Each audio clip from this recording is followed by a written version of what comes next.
because the best of anthropologists,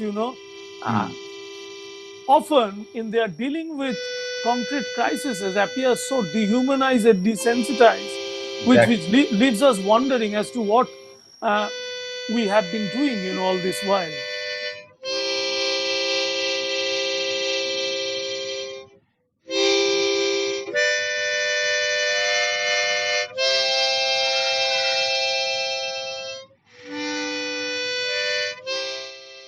I thought you have engaged with environment in your work, Yeah. and one can safely say, though I don't like using these phrases, but one can safely say you are a sociologist of environment or something like that. And with that kind of ability and your orientation, how do you see? I mean, what is the relation with environment this whole crisis has? Uh,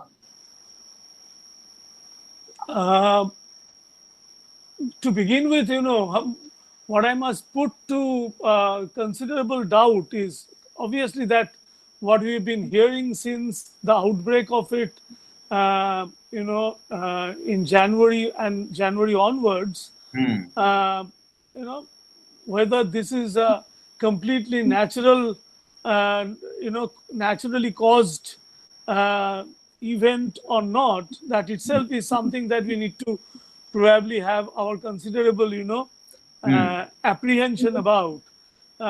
So, if we, even if we, for the sake of argument, if we accept that it is something which has been naturally caused, then the question remains is, with all natural disasters, hmm, which is why the environment becomes so much of an important issue in social sciences, that had it all been naturally caused, probably we would not have been so much of interest in that, uh, so uh, so for all natural disasters or events which have assumed the proportion of a disaster, um, there is a social, political, and ideological context to it.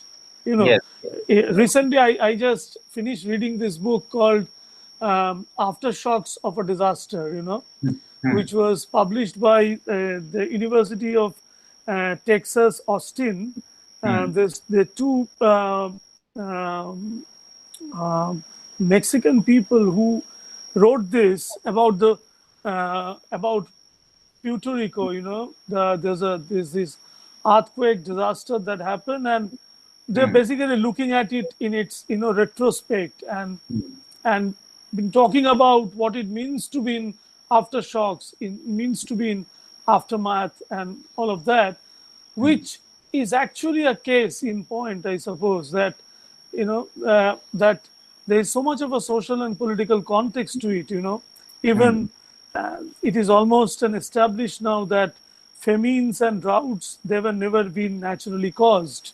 hmm, They were always human events, and which hmm, is why that they evoke so much of curiosity and enthusiasm among social scientists hmm, to look into it. And I would argue more or less along the same line with respect to the one that we have faced with at the moment, right. is that there is so much of a political and social context to it. I mean, we do not know as yet, whether it was some kind of a biological warfare, Hmm, whether it was, if it were one, then certainly, that actually confirms your and my anxiety about whether we are actually in the middle of a natural disaster at yes, all, to yes, begin with. And even if it is, if it has many other layers uh, hmm, attached to it, then hmm, probably it is time that we need to peel off, each one yes, of them.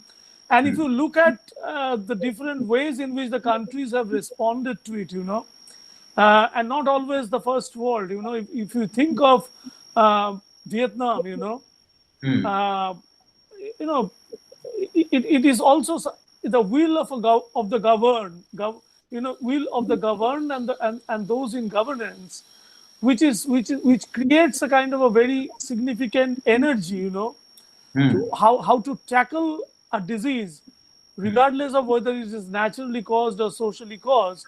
mm, And whether you are being able to do that or you are not being able to do that, in either case, it probably creates a context, a social and political context, a will towards, the truth, as it were, mm, uh, will to certain kind of positive power to look at it in a manner in which it is a disease with which we need to sort of, you know, uh, you know, get on with our initiatives.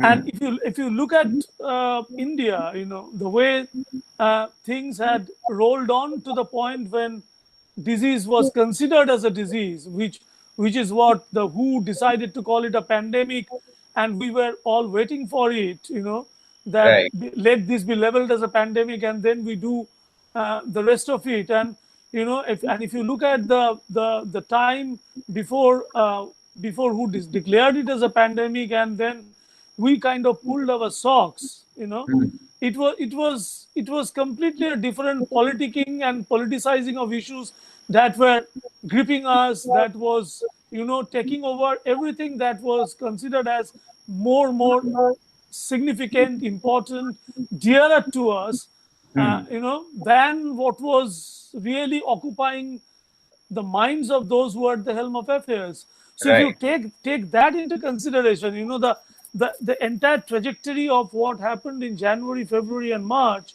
and the kind of preparedness with which we decided to have a immediate shut, and then the entire spectacle of suffering that we happen to come across on the news channels and social media, which in a sense gives us a context of a Mm, political context as to why any disaster, even if it were caused by some natural event, some cosmic forces, something which is beyond explication, is mm, something which actually beats down our shoulders and mm. tell us where exactly we had gone wrong. Right, right. No, you rightly said it. There are a lot of peels, Yeah, lot of peeling to be done by sociologists, anthropologists, social scientists in general. yeah, I was also thinking as to how did you reflect on the social responses to the pandemic, how society, and particularly this section of society, I mean, which very conveniently we call middle class, how they responded, and it looks like pandemic has mirrored the ugly face of both state and society at once. yeah. Truly, I mean, state and society, in the sense that in many ways they are kind of, they feed into each other in Right. terms of shaping responses. I mean, of course, we do not live in a social science era where we begin to think of state and society in dualistic terms. Yes. there, Yes. there has been burgeoning literature around which tell us that that state is you know no longer the mask behind which all kinds of dirty practices are hidden, but it is precisely itself the mask which prevents our seeing social practices as they are. If you Right. argue in a slightly reverse way, then Mm, you'd find that the governance is actually reflection of who we are, basically. you mm, know and and the lockdown and a week or so down the line, if you had followed, that the entire um, our dealing with this entire migrant labor crisis, just to exactly. take that as one case in point, then that actually tells us, that uh, not only that it's kind of a malady of South Asia, the Right. subcontinent, that where it is the elite, whether we call it a middle class, but it is the elite manipulation of social and political uh, scenario, to its complete advantage. I just happened to come across Partha Chatterjee's very short piece in Where. Mm, He wrote this in Where, just when this migrant labor crisis was at its almost height, Hmm. and he was basically telling us all this, that it is the 15 or 10% of the formal sector of India which had completely sort of uh, comfortably put themselves within the safe four walls of their refuge, and in such a way that it leaves completely the 80 to 85% of the informal, which also includes the dwindling agricultural sector as well, Yes, yes. completely sort of left to sort of stew in their own juice, and come what may. And this is exactly where I find the paradox and the kind of hypocrisy of the middle class. A middle class is a site where there is so much of awareness campaigning that goes on. If you look at this awareness campaign that drums in and out, it Yes. kind of hits us almost every day. It Hmm. it claims to be a site for enormous responsibility, as it seems that it has taken upon itself Hmm. to sort of salvage, on behalf of something which is nobler, occupying a moral high ground, but at the Right. same time peculiarly sort of hypocritical in terms of not even paying a lip service to this entire crisis that we had seen, where people walked miles to kind of before they succumb to their kind of exhaustion, disease, hunger, people falling asleep on the rail tracks and getting run over, young mother dying on the platform, and with toddler trying to wake her up. So this is exactly what middle class has always been destined to sort of witness, and yet time and again remain completely complicit in this entire business of state having to take over in a manner in which the usual politics of Hmm. of where you find different channels of ventilating your outburst, your anger, your angst, completely suspended, and we have been complicit in this, completely. Right. Right. I can entirely understand. I mean, to my polemical mind, these things. I mean, we have all been going through all this, and meanwhile, some of us may have also realized that our social science training is not sufficient enough to humanize us adequately, Exactly. Yeah. so as we could make sense of this kind of bewildering emotions coming out in the streets and the Absolutely. kind of suffering one has gone through. Have you been in? Sorry, you want to say something? I just wanted to add to what you said. The reason why social science imaginings and social science practices seem to have this kind of limitations almost textured into them is for the Mhm. simple reason the way we've been trained to Yes, always step out, in search of a field somewhere out there, yes, yes, can orchestrate it in a manner in which we need to work only when it is ready for us to sort of intervene, and, right, and intervene in a manner in which it creates a situation where the knowledge dissemination is possible, right, generation of information is possible, and beyond that we are all shut. yes, and, yes, and that's exactly where I think we need to have, because the best of anthropologists, Hmm.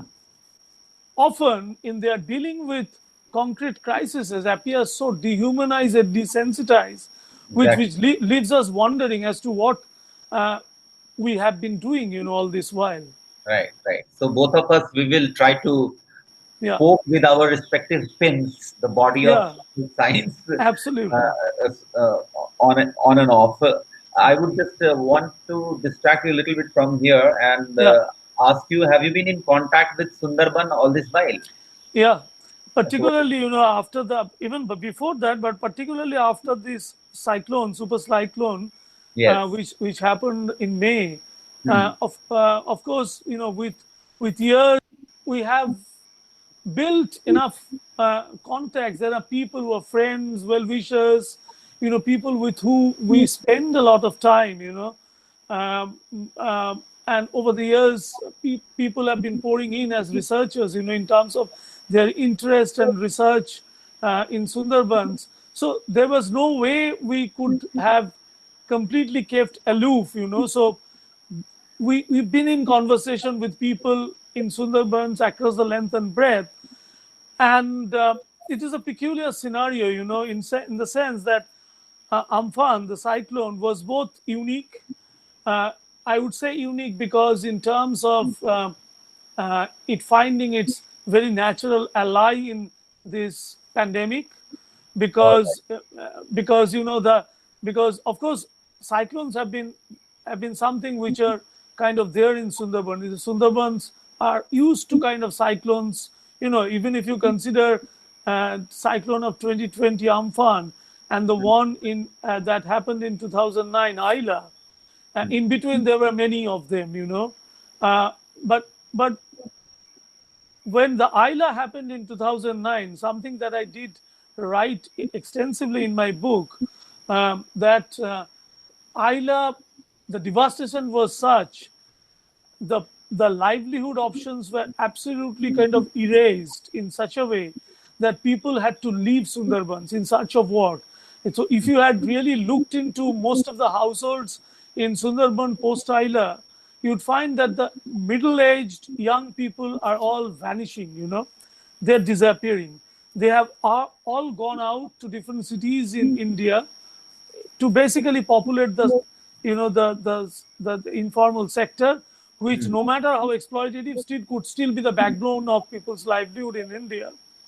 And it was these people who were coming back, ever since the lockdown was announced in March. They were among those who had to basically walk, do whatever they could to basically get back, heading back, completely lost their job. They were fired by the will of the informal sector. From And which part of India they were coming back? they were coming from Bangalore, they were Okay. coming from Mumbai, they were coming from Port Blair, they're coming from Chennai, even Kolkata, which Fine. was close by, but also even in Delhi, Yeah. even in Delhi, there were people who are from Sundarban into jewelry making, into all kinds of odd, informal sector work, which absorbed them, and they were all coming back. They were all on their way back, and this coming back was terrible, because Yes. they were the part of this huge labor force. I mean, you remember, how people, were kind of congregated at the Anand Bihar bus terminal. Yes. Remember Yes. that entire visual was Yes. terrifying, All- traumatic, absolutely. Yeah. And they were all among them to have come to be coming back to a complete uncertainty, because they didn't know what they're going to do. And it almost took them a month and a half to sort of get back, using different kinds of transport, at times without transport, completely, at times cheated by people. So all kinds of things which they suffered to basically get home after so many years, and then to something which they didn't even imagine that was basically awaiting them, in May, and which was the cyclone, the disaster. Uh, when we the middle class have been so much of been concerned about the so-called social distancing, although I've had my reservations about that word. Uh, Basically, what we've been doing under the guard was physical distancing, yes. and so you think of a fateful night on the 20th of May, when these people had to leave homes, because the forecast of the cyclone was even more severe than the cyclone, in the sense that it'd been constantly telling people that, you buck up, you just be ready, you need to relocate, so on and so forth. So they all leaving homes and got huddled inside a cyclone shelter or a school building, absolutely crammed with people, regardless of who was breathing down the shoulder of who, completely sort of rubbing their shoulder against each other. Children, women, completely, notwithstanding the fact that social distancing was upheld mm, as the norm to sort of ah, control and prevent and keep the epidemic at bay. mm, And then it was the next 4 or 5 years that it kind of lashed at the at the islands and the coastal belts of the Sundarbans, and left complete a disaster in its trail, uh, which is what they are still recovering from. And in a sense in which the disaster then becomes a recurrent, mm, instead mm, of instead of it being any more unique, what it leaves behind is the recurrence of all that you could see in earlier disasters as well. right. That the governments were very quick to declare compensation, and some crores are always declared, regardless of whether they're going to come people's way. And then that becomes a bone of contention between uh, Trinamool in power and BJP aspiring to be in power. Exactly the replica of the drama that was enacted in 2009 during Ayla. Only the Uh-huh. contenders were different. The left front was in power, and Trinamool was aspiring to get into power. And it was all basically grabbing aid, relief, fund, everything, to the exclusion of those who never had any opportunity of being closely, remotely be Mm, there. And mm, that's the story that we have been getting to hear, mm, which actually brings us back to the question with which you began. yeah, That the disasters are socially and politically, I think, layered, yes, socially and politically contextualized right. so much, that it tells us more about lack of political will Mm, than probably something which was a nature's freak, basically. right, right. I was also wondering in this kind of situation, some of us who are steeped into reasoning with what is going around, how do we maintain our sanity? What kind of things humor us? What kind of music uh, provides us with any support to our mind? Along that line, there was some kind of Chinese whispering that probably the great author Amitav Ghosh, Yeah. had some anticipation about the coming of cyclone in Bengal as well as in Bombay, and he tried informing some people.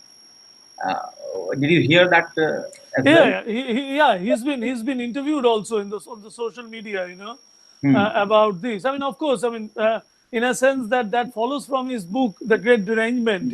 Yes, Uh, yes. that that he had this sense of that disasters are not going to leave the places which are in any case vulnerable. I mean, that's the idea with which he's been quite active on the social media public fora, where particularly with Sundarban, he feels that that this is a place which could best function if it was given back to nature, Hmm. because it was produced in a particular sense, at a particular moment during colonial rule, Hmm. some 200 years back, in a manner in which it's been almost an established perspective on South Asia that vulnerable landscapes are never vulnerable, in Hmm. the sense they are naturally vulnerable, but they've been produced, Hmm.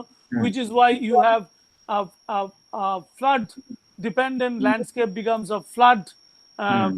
prone and vulnerable landscape. Hmm. And with Sundarban also, probably he had his idea that the land and the landscape which was best left to nature was reclaimed in a manner in which it Hmm. it produced vulnerabilities almost layered into their being in Yes. such a way Hmm. that that vulnerable moments are going to be almost every now and then. And Right. which probably in that sense that he was kind of, when he was interviewed, he said that these were the things that are going to be more imminent and going to be more regular. Hmm. So when we started our work in Sundarbans, when I started my field work way back in 2000, the Hmm. people there, they used to invoke one particular cyclone, which was a cyclone of 1988, which happened at a time which was not suddenly a cyclone time. It happened in the month of November, and it was one that killed almost close to 10,000 people in Sundarbans. Mm.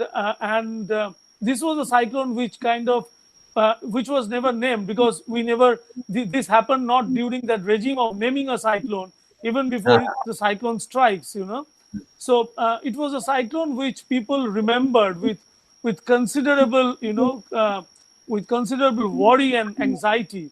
But then as the years roll on and years pass by, when we move into the new millennia, the new century, 2000, what we actually see is that spate of cyclones, Right. one after the other. If you take 2009, the Isla, and 2020 Amphan, you'd find that there are at least 10 small little cyclones that struck the region in between all these years.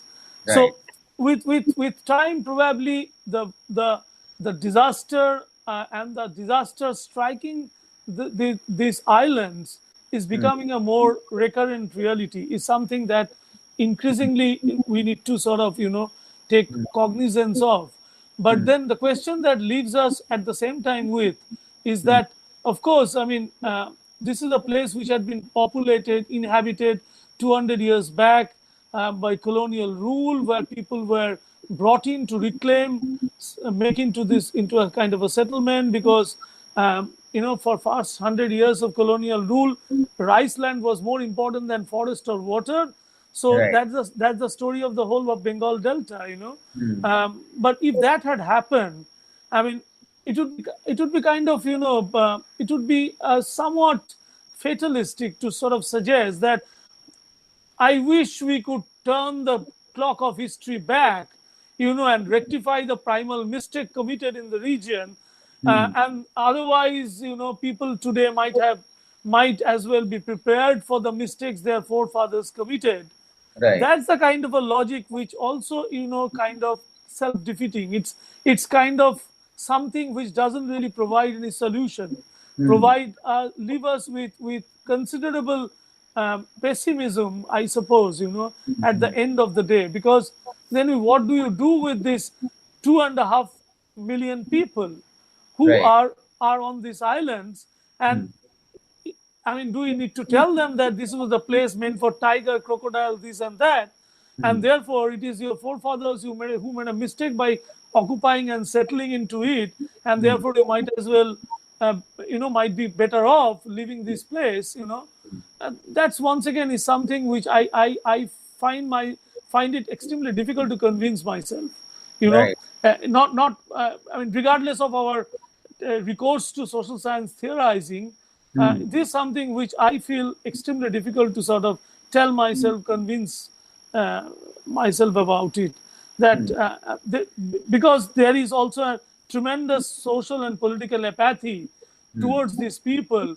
Because, once again, why is it that when the lockdown was announced, we were so much in a hurry to sort of have chartered flights to get people from different parts of the world, Yeah. who were expatriates, Yes. and we didn't even provide simply transport to the entire teeming million of laborers who Yes. got stuck in different parts of India. And that exactly reflects our attitude, when you talk about vulnerable landscape occupied by people who are vulnerable, who are certainly not the elites, Yeah. Yeah. who are people who are either migrants from Bangladesh, the so-called Namashudras, not really upper caste, upper class, and the Bhadralok, the Yeah. Bhadralok syndrome, if you Yeah. look at it, and which I think is once again, that of course the disasters have increased manifold, but at the same time, to tell these people you have to leave these, why would they go? What sort of a policy would you propose where you relocate and seriously, a government which does not accommodate people, fail to sort of, address people's concerns in times of extreme crises, that government is going to relocate some 2.5 million people all over Kolkata and ask them to leave Sundarbans, I would find this extremely implausible. It is. It is. So, in this kind of grim situation, Yeah. sensitive and critically thinking, critically reflective sociologist, anthropologist, Professor Amitesh Mukhopadhyay. I mean, what do you do? What do you turn to if you have to make yourself laugh? Well, to make myself, at least to make myself, I would say laugh, but at the same time, a laughter which has a cry, you know, Right. layered, cry sort of, hidden into it. Let's put it this way, that, you know, uh, I still feel that there is lot more that I should be able to perhaps do on a Hmm. very, very individual level, Hmm. very individual level. For example, that I recently, about a week back, I heard that there is a very important railway station which is close by, where I live, Hmm. um, and that railway station is shut at the moment completely. Hmm.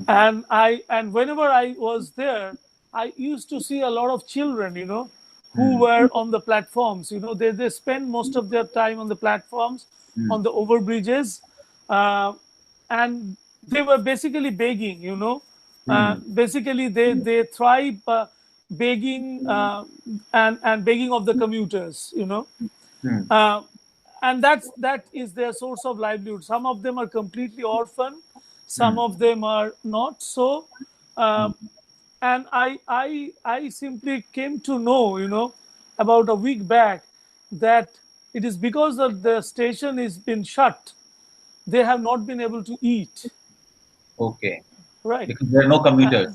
No commuters, and therefore they are begging as a source of livelihood has ceased to be any more viable, Okay. and then the people through who I came to know of this, um, also came to know that these were the people who are instrumental, in feeding them, in the sense that they they take this kind of by turn Hmm. and try and provide them with at least a lunch and a dinner, you Hmm. know. Hmm. Uh, so I kind of told them, what, you know, since you've been doing all this while, why didn't you tell us, And now that I came to know, let me also do this, So I last Sunday I kind of, gave them money to prepare, Hmm. rice and some sabzi and dal, Hmm. roti, Hmm. so which they prepared for about you know um 40 of them who are there. Hmm. So I in fact went and sort of spent some time over there while they had their lunch. Hmm. And then I came back also, because I felt little also I felt a little guilty also that this is something that I have never been able to do. Hmm. Why Hmm. is it that it didn't occur to me? Why is it that I came to know this from people who I always knew and Hmm. yet never bothered to ask? Hmm. So this is something which I think is it gives me a sense of a purpose as to what we are here for. Hmm. And in a sense, of course, it gives you a sense of some kind of a, some sense of very, very, very, very transient happiness, very Yes. transient, I know. because I know that what is going to happen to them tomorrow, Yes. Yes. very transient happiness, but it makes me also cry, inside, I know. that and probably a laughter which is tinged with with considerable cry is Hmm. something which is a lot more meaningful, and Hmm. and perhaps there are many other ways, I'm trying to also sort of mingle with people around Hmm. who basically trying to know. I know who people who are of course informally sort of connected with their various Hmm. livelihood pursuits, and Hmm. what they are trying to do, what is it that they are finding most difficult, Hmm. and trying to help them in my own very little and limited way, Yes. but, whenever I can. Hmm. And perhaps also trying to imagine moments, Hmm. when I wish I could spend this time with my parents, they Hmm. when they were no more, and how they would have reacted if Hmm. they had witnessed a time which they never witnessed, Right. Right. and uh, which also makes me, sort of go down the memory lane and spend a little time with myself also, in the Hmm. sense a time with myself, but which involves many others who are Yes. not there. Yes. So these are the kind of things which I find probably, they cause suffering, but at times that you probably would like to uh, suffer, Yes. uh, and feel that, that there is lot more that you never did, which Yes. probably this gives you an opportunity to do. Yes. Yes. So you are so passionately, emotionally, intellectually present there in this situation, in that situation, that I'm sure that you do not miss Delhi academics. You don't miss at all. You don't miss at all Delhi university life. Or do you? uh, Not really, because the little that I've seen Delhi, they've, Hmm. of course, I went there, we have been there for some time. Hmm. But once again, something that you and I discussed a couple Hmm. of minutes back, that the reason why social science is so limiting, Exactly. and Delhi has plenty to offer to Hmm. someone who would like to do social science the way Hmm. social science fraternity would want him or her to do, Yes, you know, exactly. Exactly. but not really explore the ways in which you Hmm. could produce a counter discourse, Exactly. produce a counter narrative, Hmm.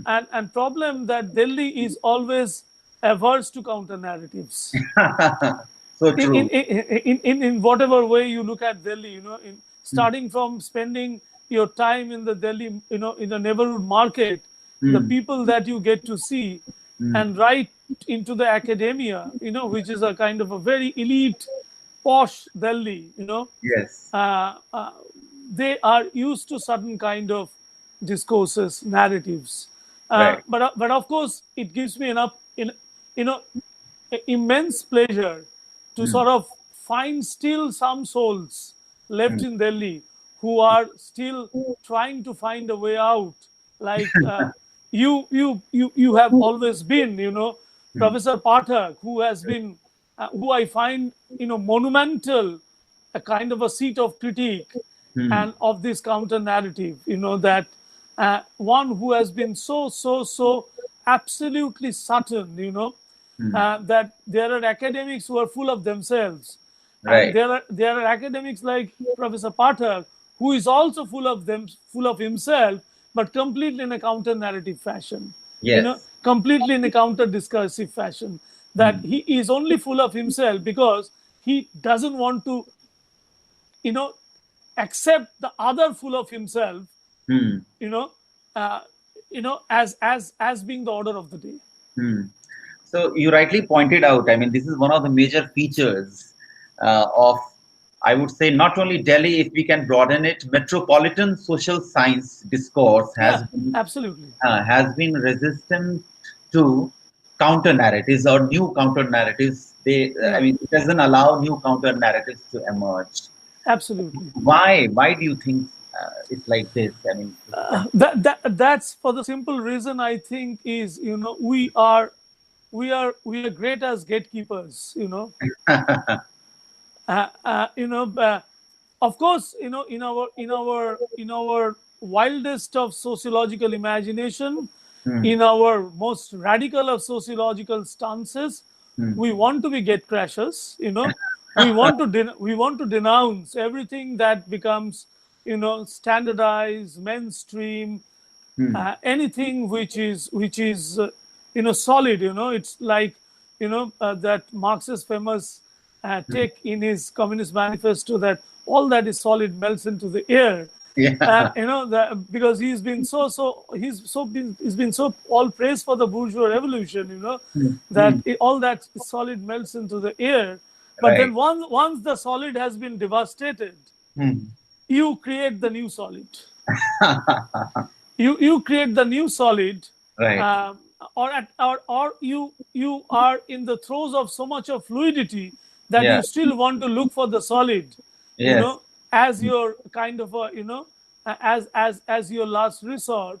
Yeah. And probably in that sense you become, uh, you know gatekeepers, Right. because and this is Delhi is only, Delhi only is simply a kind of a symptomatic of what happens in the whole of social science world, even in the Mm. West, even Mm. in the West, there's so Mm. much of a gatekeeping which Yeah. ultimately becomes the most important, Mm. because after all, what we are as anthropologists Mm. is not for our people, the interlocutors, or Mm. the people with whom we engage, but it Mm. is for ultimately the academy, or the community of the fellow anthropologists. That Mm.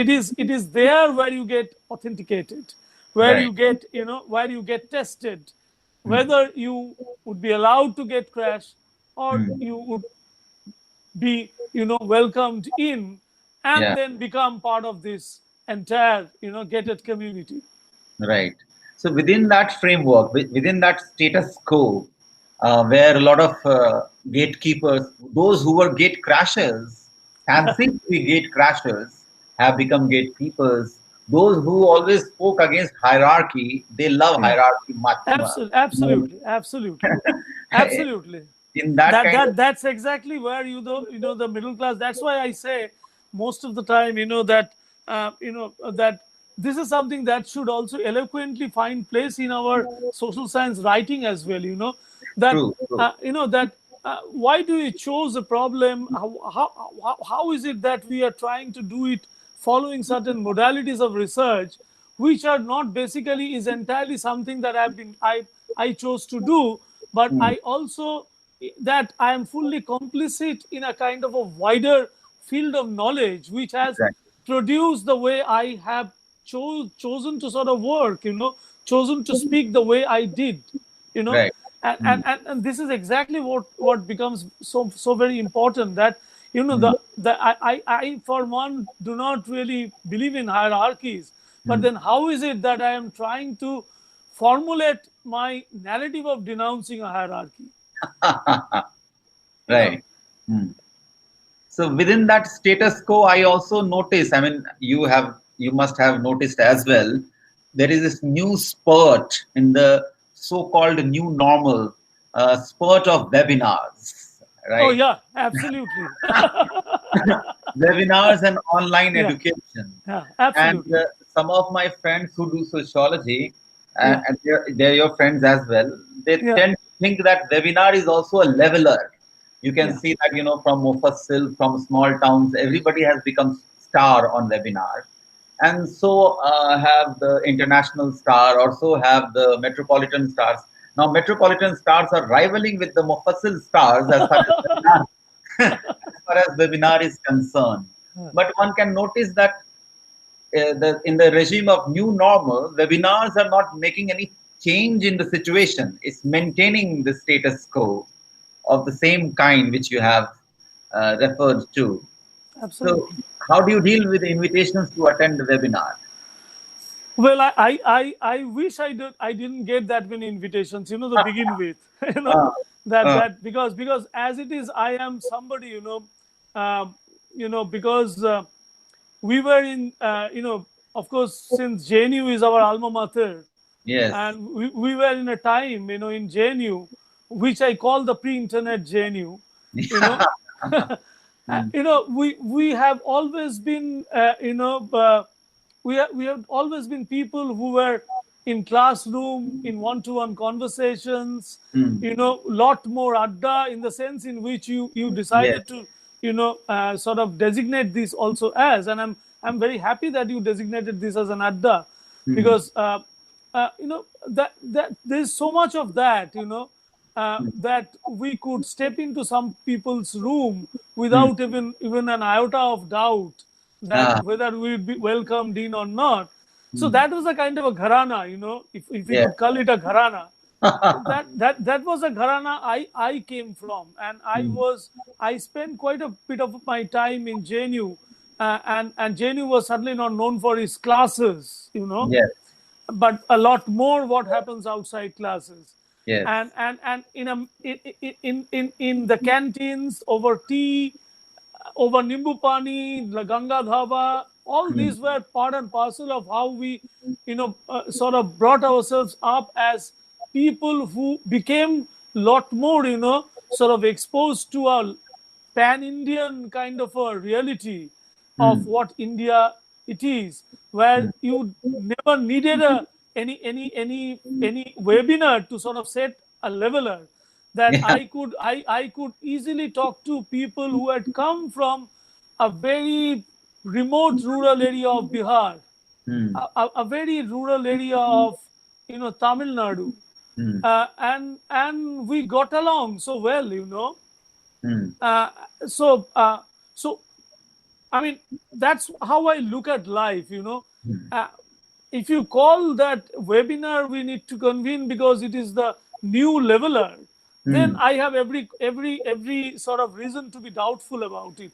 I mean, if you have a webinar, I have nothing to say. I mean, you can have, because what's exactly webinar is doing, it's replacing the earlier forms of seminars and conferences where we are meeting people. But Hmm. I would definitely assign a great value to that. That Hmm. I'm being able to go to South Asian University to attend a seminar and being able to catch up, conversation with you, Ravi, or Professor Pereira, and Hmm. even Ankur. So all Hmm. these people, which Yes. I think gives me a lot more pleasure, because there is something which is happening on the seminar as it unfolds, and there is a lot more that is happening once we are off the seminar. You Right. know, Right. Exactly. and when you have become, and my hunch is that, and pardon me if I sound a little luddite, Uh, that that all these seminars, I have a tremendous trepidation in my heart, to begin with, uh, because whether my system is going to be functional, whether everything is going to be okay, uh, connectivity will be fine, I suppose. uh, Whether whether whether that was a time that I tell my daughter that do you have anything to do with your school at that point of time, because I have something coming up around the same time. So these are the fundamental and the uppermost worries hmm. than actually what I'm going to be speaking and talking and who I'm going to be conversing with. So Yes. of course people might brand me as being absolutely kind of out of time, out of context, Uh, but I suppose those become the prime considerations, hmm. and but if you ask me, it does create also a digital divide, I suppose. Right. Right. It It does. does. Hmm. It does. And the reason why we at Jadavpur decided not to have that many online classes, Hmm. because thankfully the vice chancellor that we have, Hmm. Professor Suranjan Das, who was a historian, at Calcutta University, he Hmm. was against it, and he said that there are many students who went back home and we do not know what sort of a situation in which they are in, because they are from vulnerable backgrounds. Many of them have probably been supplementing their family income, in variety of ways and different capacities. Very So insightful, Vice Chancellor. yeah, so we do not know exactly how they are going to be, that they may have a smartphone or something, Hmm. but that does not mean that they are immediately into the digital world. Right. So one has to look at it a little more, engage in an and in a sense in which it is much more embedded than disembedded. Right. Right. And in that sense, probably, I would really love to sort of, and I hope that the world comes back to a stage where we once again would be able to go to South Asian University. South And Asian University people would be able to come to Jadavpur. Jadavpur University. Yes. And So I would really love to see that opening yeah. up,